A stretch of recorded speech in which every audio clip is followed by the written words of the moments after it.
Lei sa quanto spende all'anno in prodotti alimentari? Circa 2.000 euro. 3.000, che so, così in linea di massima, ma io non faccio granché testo perché essendo da sola. Lei sa quanto spende all'anno di generi alimentari, signora? No, No. no.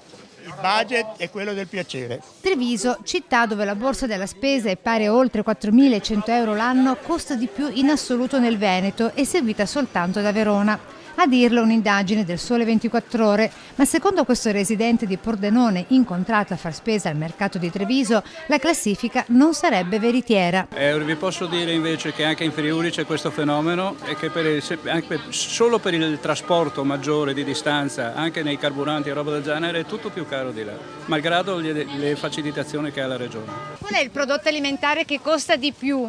Quello che costa di più in assoluto? Costa tutto per chi non ha soldi.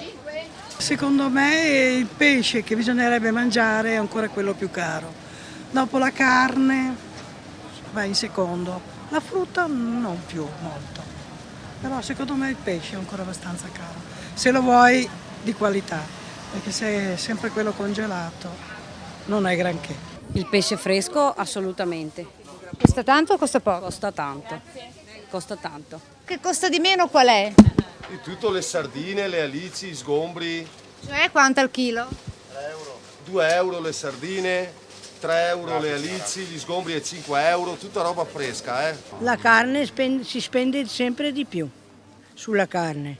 Frutta, verdura, carne, un po' tutto l'assieme fa cifra, ecco.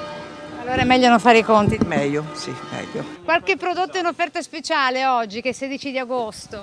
Il pomodoro, le zucchine, le pesche, quasi tutto. Quanto al chilo? Da 80 centesimi a 1,80 euro. Ed ecco il segreto del risparmio della signora Maria per sé e per gli altri 3 familiari a carico. Mi organizzo intanto con la pubblicità, quando mettono i volantini eccetera, poi con internet perché vedo le offerte, sì, e ho 2 supermercati e poi al mercato alle volte. Sì. Si cerca i negozi migliori che ci sono, Ad esempio qui al mercato? anche al mercato. Diciamo che gli alimentari comunque costano sempre tanto e soprattutto adesso che dovrebbero essere scesi, io non ho visto che sia andato giù niente. E per risparmiare come si fa?